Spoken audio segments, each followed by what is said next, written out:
드디어 개봉했어요. 존 오브 인터레스트. 저는 이게 우리나라에 정식 개봉하기를 계속 기다렸던 영화이고, 계속 기다렸던 가장 큰 이유는 이 영화의 감독인 조나단 글레이저를 굉장히 좋아하기 때문인데요. 조나단 글레이저의 영화들은 항상 다 좋았어요. 장편 중에 바로 전작인 2013년 제작된 언더 더 스킨도 저는 굉장히 좋아하는데, 그 이후에 거의 10년 만에 내놓은 장편 영화예요. 물론 중간에 단편은 만들어 왔습니다. 조나단 글레이저가 몇 년 전에 만든 더 펄이나 아니면 스트라스부르 1518 이런 단편 영화도 챙겨봤는데 그것들도 너무 좋았고요.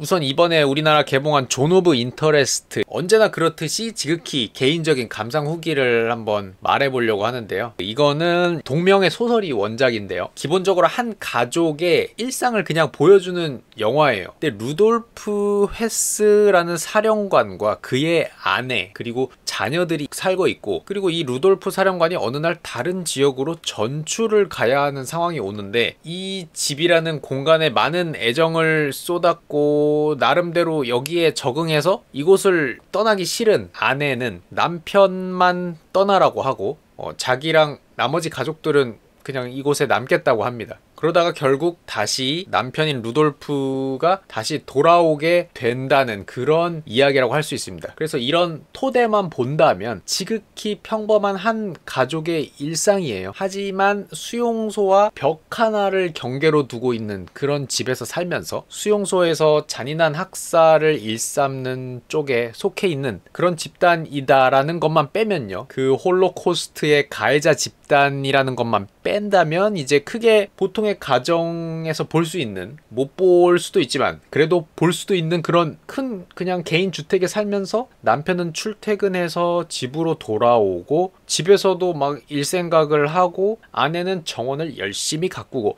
아이들은 열심히 놀고 가정부는 스트레스를 좀 받으면서 살고 있고, 그렇게 살고 있는 가정의 풍경이란 말이죠. 그래서 이 영화는 이 나치 쪽 사람들을 막 괴물처럼 묘사하는 방식으로 이 영화를 끌고 나가려고 하진 않습니다. 그리고 홀로코스트의 피해자들이 직접적으로 뭐 고통받는 모습을 막 보여주거나 가해자가 악랄하게 행동하고 고문하거나 이런 직접적인 장면을 통해서 우리의 감정이나 생각에 불을 지피는 게 전혀 아니고, 우리가 홀로코스트의 피해자의 감정에만 몰입해서 본다기보다 이 나치 친위대에 속해 있는 사람의 가정, 가해자라고 할 수 있는 집단에서 이 가해자라고 할 수 있는 이 집단이 우리와 얼마나 비슷하기도 한가. 왜냐면 가정에서 생활하고 의견 충돌이 있고 놀고 그냥 이 루돌프 사령관의 가정에서 우리랑 크게 다를 것 없는 지점을 너무 아름다운 이 촬영, 미술, 연출, 그리고 비교적 건조한 자세를 통해서 이 이미지들을 전시해 줍니다. 바로 옆에는 아우슈비츠가 있다는 그 사실이 있기 때문에 또 굉장히 아이러니함이 있기 때문에 더 미적으로 이제 자극을 주는 게 있었고요.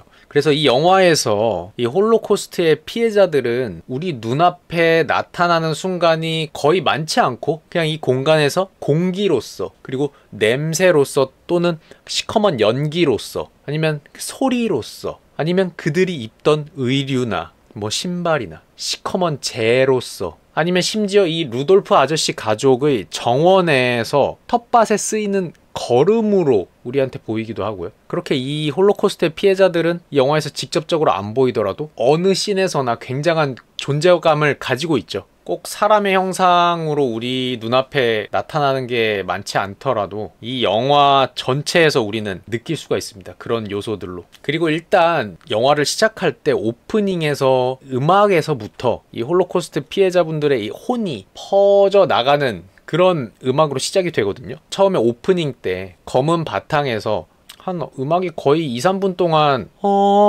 하면서 꽤 오랜 시간 들리잖아요. 그 음악이 저는 눈에 보이지 않더라도 그 음악으로 인해서 그 홀로코스트 피해자분들의 이 혼을 이제 퍼뜨려 놨다고 생각을 했습니다. 이 영화 전체에. 그 오프닝 음악으로 인해서 어떤 씬에서도 우리는 그분들 생각을 안 할 수가 없죠. 그리고 엔딩에서도 비슷합니다. 엔딩에서도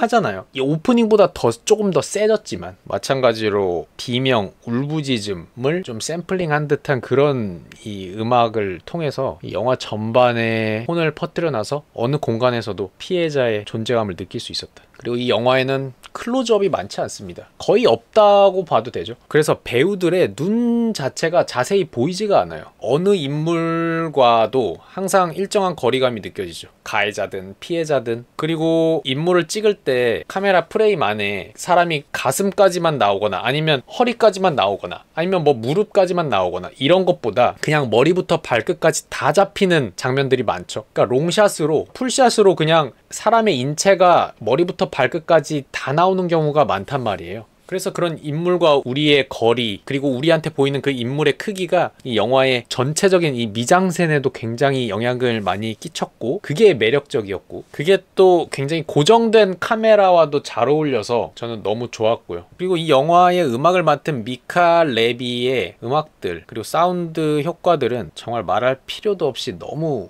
매력적이었죠. 또 조나단 글레이저 감독의 바로 전에 만들었던 장편인 언더 더 스킨에서도 미카 레비와 함께 했던 걸로 알고 있는데, 여기서도 그 위장까지 영향을 미치는 그 묵직한 전자음이랑, 그리고 중간에 꽃들이 이렇게 클로즈업 되면서 비명소리랑 아기 울음소리랑 거의 구별이 안 되는 그런 사운드들이 막 믹싱되면서 나오는 그런 효과라던가, 그리고 다 기억하시겠지만 그 빨간색으로 뒤덮였을 때의 그런 음악들은 보신 분들 다들 기억에 남지 않을까 싶어요. 조나단 글레이저 감독의 영화를 보다 보면은 우리의 이 신경다발을 잡고 있다가 한 번씩 전류를 뭉 흘려보내주는 그런 타이밍들이 있어요. 언제나 굉장히 그 직관적인 감각이 번뜩일 때가 있어요. 그래서 저는 이 감각을 너무 좋아하고, 이 영화에서 그런 측면에서 또 기억에 남는 장면들이 있는데, 이제 밤이 돼서 루돌프 사령관이 곳곳에 방을 돌아다니면서 불을 끕니다. 이쪽 방 가서 불 끄고, 또 여기로 갔다가 또 저 방 들어가서 불 탁탁 순서대로 끄고, 그러면서 점점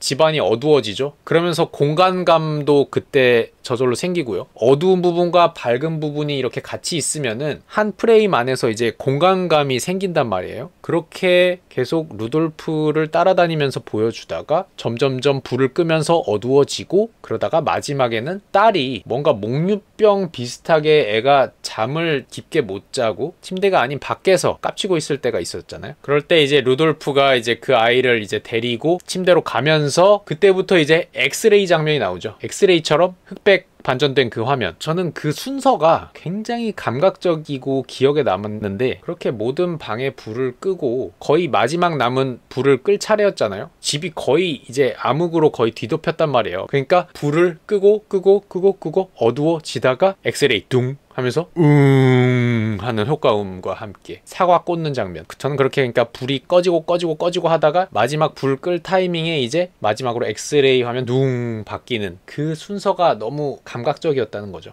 참 말로 표현하기 힘든 그 느낌인데, 그리고 그 장면은 제가 느끼기에는 일단은 저는 이 딸의 몽유병적인 증상과 홀로코스트의 피해자 쪽 또는 폴란드인들이 식량을 조금씩 놔주는 그런 게 섞여 있는 장면이라고 생각을 해요. 항상 그 장면이 나올 타이밍은 항상 그 몽유병 딸이 자면서 그렇게 밖에서 깝치고 있을 때 그 타이밍이었거든요. 그래서 그 몽유병 딸의 꿈을 토대로 해서 실제 폴란드인 또는 그 홀로코스트 피해자 측의 상황을 섞어 놓은 그런 감각적인 장면이고, 제가 조나단 글레이저 감독을 좋아하는 이유도 이런 감각 때문에 너무 좋아하는 거예요. 배경이 되는 지역이 폴란드 지역이잖아요. 나치 치하의 폴란드 지역이란 말이에요. 그런데 이 화면에 어떤 색깔로 뒤덮인 적이 2번이 있습니다. 검은색으로 뒤덮이는 거 빼고 흰색과 빨간색으로 뒤덮일 때가 있었잖아요. 처음에 흰색으로 뒤덮였을 때는 루돌프 사령관이 아마도 강제 노역하고 있는 거를 지켜보는 정도의 화면이었던 것 같은데, 카메라가 약간 밑에 쪽에서 찍었기 때문에 루돌프 사령관의 대가리가 좀 걸리면서 하늘이 보이죠.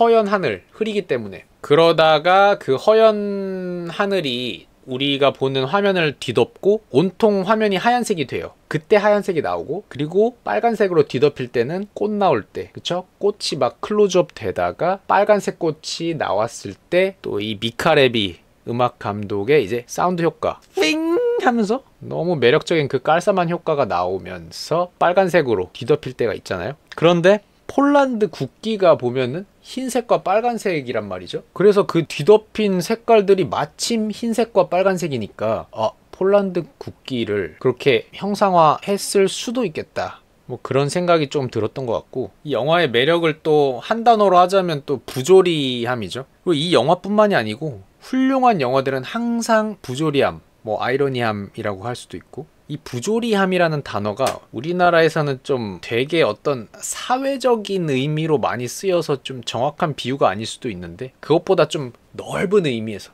굉장히 넓은 의미에서의 그 부조리함, 그러니까 우리가 인간의 논리나 관념이나 이런 걸로 정확히 맞아 들어가지 않을 때에 보통 쓰는 단어죠. 부조리. 벽을 하나의 경계로 두고 한쪽에서는 참 색깔도 다채롭고 아름다운, 생기가 넘치기도 하는 이 꽃과 식물들을 보여주면서도 동시에 어둡고 삭막한 공간 속에 갇혀서 원치 않는 방식으로 목숨을 잃은 생명들의 존재감을 항상 드러내고 있는 이 매력적인 영화. 근데 참으로 고통스럽게도 이 부조리함이란 거는 이 인류의 역사 그 자체이고 한 사람 한 사람 개인의 인생 자체에서도 마찬가지입니다. 참 이 부조리라는 게 얼마나 잔인한 일에 적용되는지 그걸 떠나서, 경중을 떠나서요, 과거, 현재, 미래 모두 사실 부조리한 상태죠. 루돌프 사령관의 가족이 사는 집에 그 아름다운 정원의 텃밭의 꽃향기와 그리고 시체가 타는 냄새가 뒤섞여 있듯이 부조리함이나 모순 이런 거는 모든 상황과 모든 상태에서도 적용되는 것 같아요. 시간과 공간을 넘어서요, 이 시간과 공간을 초월해서 또 무한하게 표현이 되는 점이 이 영화의 마지막에서 또 굉장한 매력을 끌어내는데, 루돌프 사령관이 그 공허한 계단 건물 있잖아요, 거기서 내려오다가 한 번씩 토 좀 해주고 그러다가 어느 공간을 딱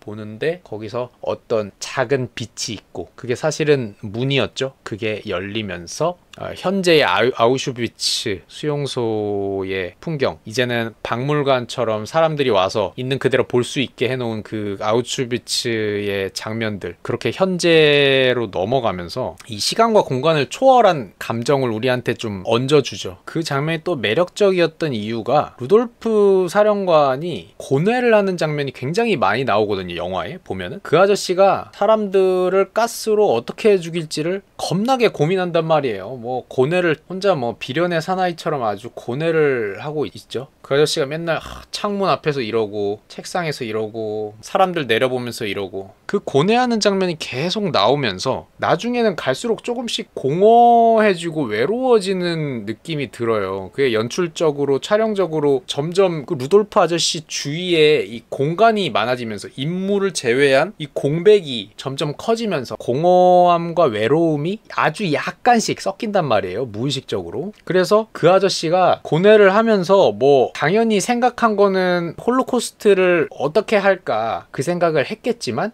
아주 깊은 곳, 자기도 인식하지 못하는 아주 깊은 곳에서는 자기도 모르게 뭔가 역겹거나 거부감이 일어나고 있었던 것 같아요. 왜냐하면 그 토하는 장면이나 그렇게 신체적인 징후가, 그게 뭐 물론 너무 사람 죽이는 생각 너무 많이 해가지고 이제 너무 워커홀릭이어서 토한 것도 물론 있고, 그런데 그 아주 깊은 곳에서 그냥 신체적 징후로 자기 자신이 하는 짓이 좀 역겹다 라고 생각을 하진 않지만, 그 인간이 그냥 신체는 조금은 그렇게 느끼는 징후가 나타난달까? 그런 걸 저는 조금 느꼈어요. 그러니까 그렇게 느낀 가장 큰 이유는 이 공간이죠. 아까도 말했듯이 점점 커지는 공간, 거기서 왠지 홀로코스트에서 피해를 당하신 분들의 혼이 가득할 것 같은 그런 느낌도 있었고요. 그렇게 공간을 많이 주니까 우리한테 좀 무의식적으로 복잡한 생각을 하게 하는 효과가 있었어요. 하여튼 근데 그 루돌프 아저씨는 건강검진 같은 거 잠깐 받을 때도 나오지만 잠도 잘 자시고 똥도 하루에 2번 싼다고 했거든요. 야, 똥 하루에 2번 싸는 거는 많이 먹기도 많이 먹고 뭐 걱정 없다 이거예요. 이렇게 똥을 2번 싸고 잠도 잘 자고 소변도 문제 없습니다. 그걸 보고 그리고 저는 아까도 말했지만 이 영화 어디에서 일시정지를 하고 스크린샷을 찍어도 그 모든 장면이 미술적으로 너무 좋았다고 했잖아요. 근데 그 중에서도 꼭 하나만 뽑으라면 이 장면입니다. 저는 이 영화에서 빨랫줄에 걸린 새하얀 빨래들이 너무 인상 깊었거든요. 너무 새하였어요. 그래서 너무 씁쓸하고 슬펐어요. 이 영화가 감정을 딱히 강요하는 장면이 거의 없는데 저는 루돌프 사령관 집에 마당에 걸려있던 이 새하얀 빨래들이 너무 새하얘서 슬프달까요? 이 빨래가 나온 장면 중에서 가장 좋았던 게 카메라가 고정되어 있는 화면이었는데 새하얀 빨래들이 우리가 보는 카메라에서 요 위쪽에 이렇게 조금씩 걸려 있었어요. 화면 위쪽에 이렇게 새하얀 빨래들이 걸려서 살랑살랑 움직이고 있었고, 여기에는 이렇게 그 집의 문, 들어가는 문 있죠? 그리고 여기 계단 있잖아요, 계단. 그리고 여기에 약간 뒷간 같은 거 있고, 여기서 사람들이 이쪽으로 따다다다닥 해서 계단으로 올라가기도 하고 여기서 내려오기도 하고, 요 장면이 있어요. 잠깐 나오는데 한 10초 나오나? 새하얀 빨래들이 살랑살랑 흔들리면서, 근데 카메라는 고정되어 있고요. 움직이는 건 이 새하얀 빨래들, 그리고 왔다 갔다 하는 사람들. 이 장면이 저한테는 평화로움 그 이상의 감정을 좀 불러일으켰어요. 평화롭지만 그 이면에 조금 표현하기 힘든 허전함, 빨래가 너무 새하얗기 때문도 있고, 너무 보기 좋게 살랑살랑 바람에 흔들리는 것도 있고, 그리고 이 움직이는 아이들이나 인물, 이게 어우러져서 나도 솔직히 저렇게 평화롭고 싶은데, 근데 내가 지금 보는 화면의 평화로움은 100% 당당할 수가 없는 평화로움인데 나는 왜 평화로움을 느끼지? 하지만 저 화면 위에서 허옇게 걸려서 살랑살랑 움직이는 저 빨래물들은 왜 저렇게 하얗면서도 슬프지? 그러면서 저는 이 장면이 가장 기억에 남네요. 존 오브 인터레스트 너무 잘 봤고요. 워낙에 좋아하는 감독이라서 기대를 많이 했는데 기대한 만큼 전혀 실망도 안 했고 너무 좋았어요. 그 전의 작품들과 비슷한 부분은 당연히 있는데, 왜냐면 같은 감독이니까요. 하지만 다르기도 엄청 달라요. 그래서 매력적인 것 같아요. 좀 두서없이 제가 느낀 부분을 그냥 막 얘기해 봤는데요. 오늘도 편안한 밤 되시고 좋은 아침 되시고 좋은 점심 되시고 언제나 행복한 하루 되세요.